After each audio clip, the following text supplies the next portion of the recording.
नमस्कार। मैं आपका दोस्त आशीष तामंग और आप देख रहे हैं स्कैरी बेल। ऐसे ही भूता कहानियों को सुनने के लिए स्कैरी बेल को सब्सक्राइब कीजिए और बेल आइकन को भी ज़रूर दबाइएगा ताकि आने वाले कहानियों का नोटिफिकेशन आपको मिलता रहे।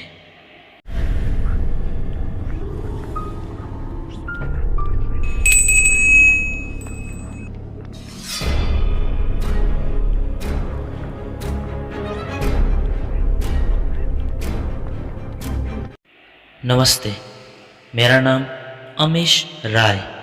मैं तोदोंग से हूँ। आज मैं मेरे ही एरिया का कहानी सुनाने वाला हूँ। वैसे तो अभी मेरा एरिया काफ़ी घना हो चुका है, मतलब घना घना घर बार हो चुका है, पर ये सदा से ऐसा नहीं था। काफ़ी पहले यहाँ पर इतना घना घर तो हुआ ही नहीं करता था। मैं तब बहुत ही छोटा था। तब हमारे घर के सिवाय इसके आसपास और कोई घर था ही नहीं। तब यहाँ पर ऐसा मकान बस्ती कुछ हुआ ही नहीं करता था। तब यहाँ पूरा का पूरा एक विशाल का जंगल था जहाँ पे पेड़ काफ़ी लंबे लंबे हुआ करते थे। एक घर हमारे यहाँ तो दूसरा घर देखने के लिए हमें काफ़ी चल के जाना पड़ता था। काफ़ी दूर दूर होता था एक घर से दूसरे घर का डिस्टेंस। जंगली इलाका होने के कारण तो जानवरों का खतरा तो होता ही था, पर उससे भी ज़्यादा खतरा भूतों का होता था। जी हाँ, आपने ठीक सुना, भूतों का। तब हमारा यह जो जगह है वो काफ़ी डरावना हुआ करता था। मैं तब काफ़ी छोटा था, लगभग 6-7 साल का ही होगा तब का। अभी भी मुझे वो दिन याद है। मेरे बड़े मामा की जो बड़ी बेटी थी वो आई हुई थी हमारे घर में घूमने के लिए। दरअसल हम सभी मिलके उनको ही घुमाने ले जाने वाले थे। दरअसल ऐसे जंगली इलाका में तो और कि घूमने घुमाने का कुछ ऐसा कुछ खास तो जगह होता नहीं था। तो हम लोगों ने सोचा कि उन्हें एक नदी था, हम लोग को वहाँ पे थोड़ा चल के जाना पड़ता था ज़रूर, लेकिन काफ़ी सुंदर था वो नदी। तो वही दिखाने के लिए हम लोगों ने सोचा कि शाम के 5 बजे चला जाए। मुझे अभी भी याद है, मैंने एक शीशे का छोटा सा कोल्ड ड्रिंक्स लिया हुआ था। मैं रास्ते भर वही पीते पीते जा रहा था। मेरे सिवाय वहाँ पे वो मामा की बड़ी बेटी, मतलब मेरी दीदी, मेरी माँ, मेरी चाची और बड़े भैया जा रहे थे उस खोला की तरफ। खोला मतलब उसी नदी को कहते हैं हम जा रहे थे उसी जंगली इलाका से होते हुए। सब कुछ ठीक ही जा रहा था। मेरी माँ काफ़ी बातूनी थी, तो मेरी चाची के साथ ही गप्फे सफ़े लड़ाने में मस्त हो गई और हम लोग चलते रहे। और बड़े भैया के हाथ में बहुत ही लंबा एक डंडा लिया करता था। वो डंडा लेके इधर उधर खेलते हुए जा रहे थे और दीदी मेरी पीछे थी और मैं बीच में। कि अचानक मुझे ऐसा लगा कि किसी ने मेरा कोल्ड ड्रिंक्स का जो बोतल था वो शायद पीछे खींचा, कुछ ऐसा लगा मुझे लगा कि दीदी मजाक करते हुए कोल्ड ड्रिंक्स को मांग रही है पीछे से।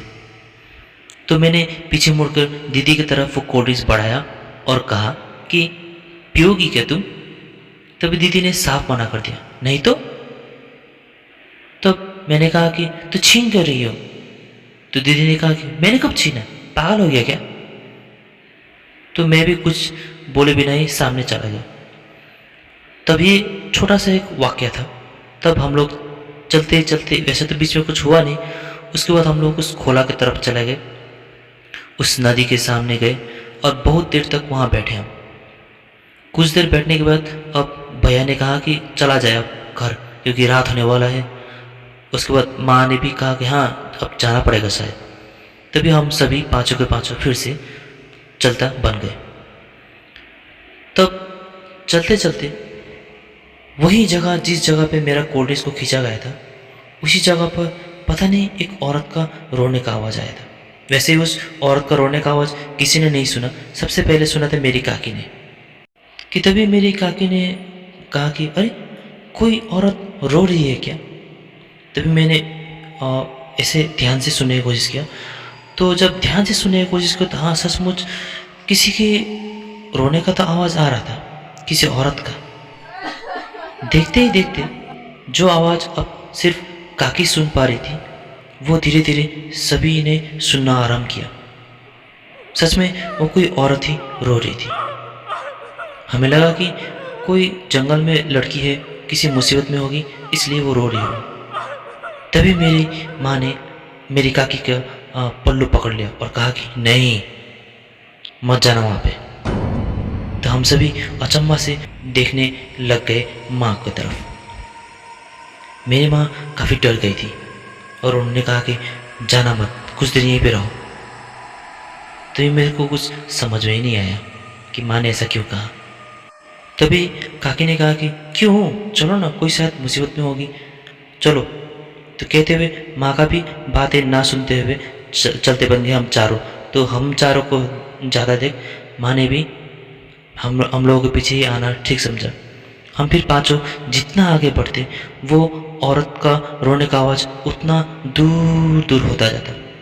तभी माँ ने फिर से सभी को पकड़ लिया और कहा कि नहीं, रुक जाओ सब।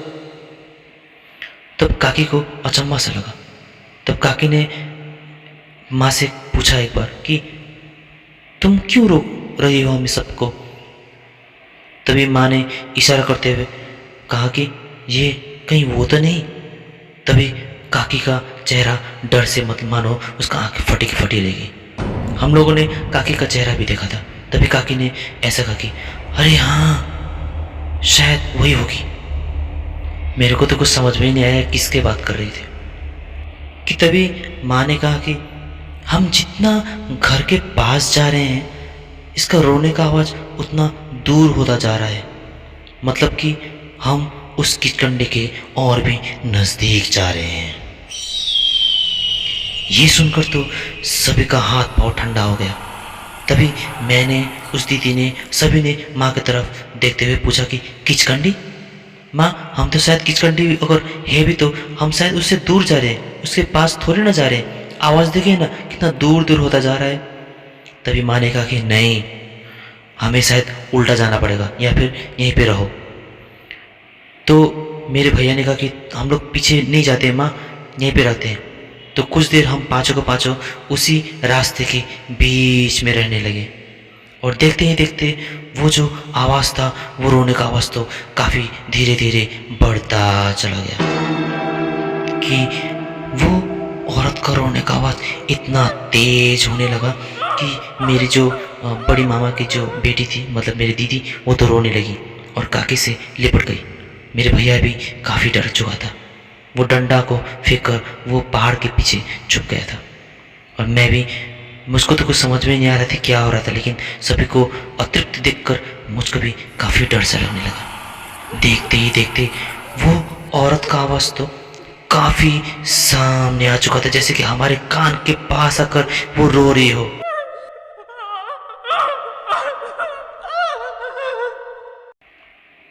कि तभी अचानक से वो आवाज़ बंद हो गया। तभी माँ ने कहा कि हो गया, गई वो, चलो चलो चलो घर चलो। तभी हम सभी भागते हुए घर में चले गए और हमें हाफता देख दादाजी ने पूछा कि क्या हुआ। तभी माँ ने सब कुछ बताया कि ऐसे ऐसी वहाँ पे किचकंडी आई हुई थी और हम लोगों ने ऐसा ऐसा देखा। तभी मेरे दादाजी ने कहा कि तुम लोगों ने ठीक किया। अगर वो किचकंडी के अगर दूर दूर जहाँ पे जाता हुआ आवाज़ के अगर तुम सामने जाते, मतलब इसका उल्टा होता, मतलब कि तुम किचकंडी के और भी सामने तरफ जा रहे हो। तभी किसी औरत का रोने का आवाज़ जब सुनो, अगर वो किचकंडी हो, तो रोने का आवाज़ के तरफ ही जाना। इसका मतलब ये है कि तुम उसका दूर जा रहे हो उससे। दूसरा घटना, अब मैं जो कहानी कहने जा रहा हूँ वो दरअसल मेरे साथ ही घटा हुआ था। दरअसल मेरे दादाजी और मेरे पिताजी को सुबह सुबह उठने का पहले से ही आदत था और दोनों बाप बेटे सुबह सुबह ऐसे ही वॉक के लिए जाते थे उसी जंगल की तरफ। मैं भी जाता था, पर कभी कभी, जिस दिन मुझे मन हो तब, नहीं तो मैं सोता ही था। ठीक वैसे ही मैं सो रहा था एक, तो कुछ खच खच करते हुए आवाज़ मुझे सुनाई दिया। तभी मेरा आँख खुल गया तब मैं देख रहा था कि मेरे दादाजी ठंड के मौसम में मोजा पहन रहे थे। तभी देख के मुझे मालूम पड़ गया कि दादाजी वॉक के लिए निकल रहे हैं और मेरे पिताजी पहले से ही रेडी होकर बाहर खड़े थे, दादाजी के इंतज़ार कर रहे थे। वैसा देख मैं भी जल्दी जल्दी उठ खड़ा हुआ और दादाजी से कहने लगा कि मैं भी जाऊंगा। तभी दादाजी ने हंसते हुए कहा कि जल्दी से जा, तब मुंह धो ले, जल्दी आ। पिताजी ने बाहर से कहा कि वो उठ गया क्या, वो भी जाएगा क्या? तब मेरे दादाजी ने कहा कि हाँ। तब मैं जल्दी जल्दी उठ के मुंह हाथ धोने लगा और जल्दी से तैयार होकर निकल गया। हम तीनों चल रहे थे। ठंड का मौसम था, काफ़ी फॉगी भी लगा हुआ था, काफ़ी कुहासा, सफ़ेद सफ़ेद ऐसा कुहासा था, धुएंदार। और मेरा आदत था बचपन से कुछ न कुछ हाथ में लेकर घूमना, कभी डंडा कभी पत्थर, ऐसे पता नहीं क्या आदत था मेरा बचपन से। कभी हाथ में पत्थर लेते हुए खेलते हुए हाथ में मतलब कुछ न कुछ मेरा होना ही पड़ता, ऐसा ही आदत है मेरा। वैसे ही करते हुए मैंने हाथ में एक लकड़ी मिल गया मुझे, लंबा सा, मतलब एक पेड़ का डाल, पतला सा डाल था, वो गिरा हुआ था, जो मैंने उठा लिया और घास को नीचे मारते मारते मैं चल रहा था। मेरे दादाजी और पिताजी बात करते हुए मेरे सामने चल रहे थे और मैं पीछे। वैसे ही सामान्य सा दिन था, सवेरा सा था और काफ़ी कुहासा, मतलब काफ़ी ठंड का मौसम भी था। वैसे हम लोग चल रहे थे कि अचानक मुझे दूर से कोई दौड़ता हुआ, ओ करते हुए दौड़ता हुआ मुंह से आवाज़ ऐसा निकलता हुआ, और कोई दौड़ता हुआ आवाज़ मुझे सुनाई दिया कि तभी कुछ इतना तेज से दौड़ता आ रहा था एक आदमी। उसका चेहरा तो मुझे कुछ समझ में आया ही नहीं, इतना तेज था कि चेहरा मैंने ध्यान से देखा ही नहीं, लेकिन इतना मालूम था कि उस लड़के का जो बाल था वो काफ़ी लंबे थे और शरीर के ढांचे से तो लग रहा था वो लड़का ही था। और सबसे अजीब बात यह था कि वो नग्न अवस्था में था, नंगा। और मेरे दादाजी के सामने से दौड़ता हुआ मेरे पास से वो गुजर गया। उसका दौड़ने का जो तेज गति इतना था कि अगर वो दौड़ता हुआ अगर मुझको थोड़ा छू देता तो मैं 3-4 भोल खा के मैं गिर जाता, इसलिए मैं जल्दी से हट गया और वो मेरे सामने से चला गया। और वो जब मेरे सामने से जब दौड़ के चला गया तो उसका दौड़ने का गति का हवा से मेरा आंखें तिरमिराने लगा। लेकिन इतना बड़ा एक हादसा हो गया पर मेरे पिताजी और मेरे दादाजी को कोई फ़र्क ही नहीं पड़ा, जबकि मेरे दादाजी को खासकर फ़र्क पड़ना चाहिए था, क्योंकि वो लड़का मेरे दादाजी के एकदम करीब से दौड़ के गया था। तभी मैं दौड़ के गया पिताजी के पास और पिताजी और दादाजी से कहने लगा कि आप लोगों ने देखा वो नंगा था। तब मेरे पिताजी ने कहा कि कौन? अभी तो दादाजी के सामने से दौड़ के गया एक लड़का, बड़ा सा लड़का दौड़ते हुए गया। तभी मेरे दादाजी डर गए और दादाजी पिताजी को कहने लगे कि क्या हो, अब तो दिन में भी ऐसा करने लगा ये लोग। तभी मैंने कहा कि कौन था वो पिताजी, कौन था? लेकिन पिताजी ने कहा कि कोई नहीं, चल तू मेरे साथ। वो घटना घटने के समय तो मुझको कुछ उतना खास समझ में आया ही नहीं, लेकिन आज मुझको एकदम यकीन है कि वो कोई अलौकिक घटना ही था, वो कोई साधारण इंसान था ही नहीं। क्योंकि अगर वो कोई साधारण इंसान होता ना तो मेरे दादाजी को ज़रूर दिखता और उसका रिएक्शन भी देते ज़रूर, क्योंकि वो इतना तेज़ी से दौड़ा था कि अगर उसका तेज़ी से दौड़ने की वजह से अगर थोड़ा भी धक्का लगता तो मेरे दादाजी भी गिर जाते। तीसरा घटना। अब मैं जो ये तीसरा घटना कहने जा रहा हूँ वो दरअसल मेरी माँ के साथ घटा हुआ था। मेरी माँ सुबह सुबह घास काटने जाती थी। घर के आसपास जंगल होने के बावजूद भी घास उतना ज़्यादा लंबा होता नहीं था, इसलिए थोड़ा सा दूर जाती थी। पहाड़ी गांव के पास में वो बड़ा बड़ा घास होता था वहाँ पे, तो वहाँ पे जाती थी। वहाँ पर थोड़ा कब्रिस्तान होने के कारण वहाँ पे कोई घास काटने उतना जाता नहीं था। ऐसे तो जंगल भूतिया था और ऊपर से कब्रिस्तान होने की वजह से वहाँ पे और भी जाता नहीं था आदमी, इसी वजह से कोई घास काटता नहीं था, इसी वजह से ही घास लंबे होते थे वहाँ पे। और घास के अभाव के कारण ही माँ ने भी वहीं पे जाना शुरू किया था।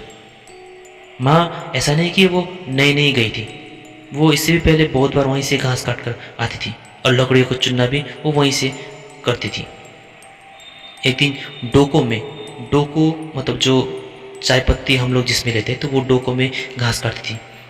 सर में डोको को बांध कर वो चली गई घास काटने और वो लकड़ी को चुनने के लिए।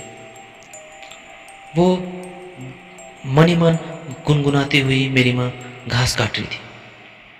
काफ़ी देर हो चुका था और जब लगभग घास भरने ही वाला था, तभी छोटे से कोई नवजात जो शिशु होता है, जो अभी भी जन्मा हो, वैसा कुछ आवाज़ आया, बच्चे का रोने का।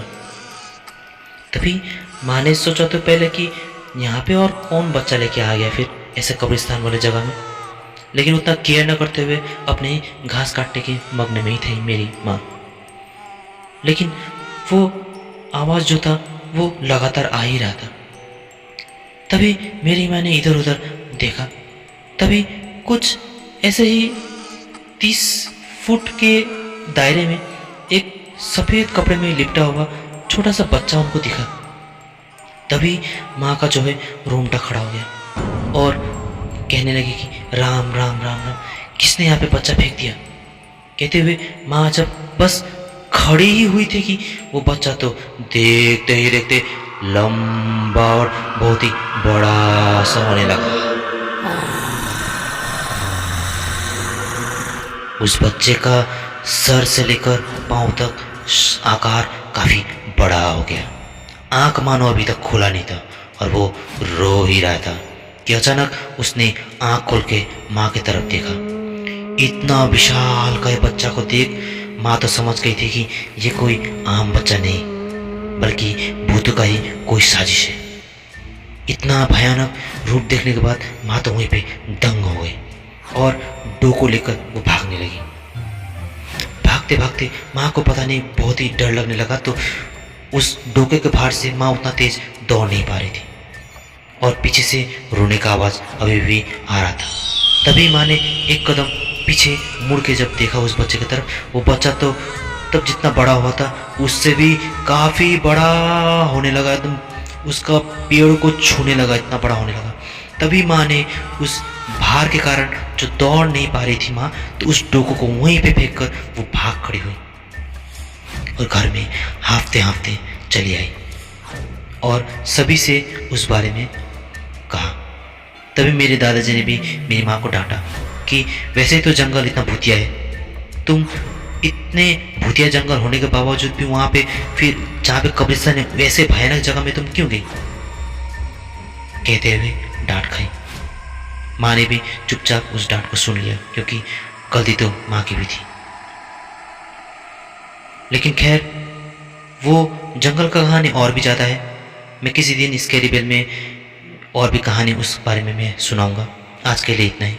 आशा करता हूँ आप लोगों को पसंद आया होगा, और आप अगर नए व्यूवर्स हैं तो ज़रूर सब्सक्राइब कीजिए मेरे चैनल को, क्योंकि व्यूज़ काफ़ी ठीक ठाक है लेकिन उतना सब्सक्राइबर आ नहीं रहे। तो ज़रूर सब्सक्राइब कीजिए अगर आप नए हैं, और बेल आइकन को भी ज़रूर दबाइएगा। धन्यवाद। मिलते हैं आपसे नई कहानी में।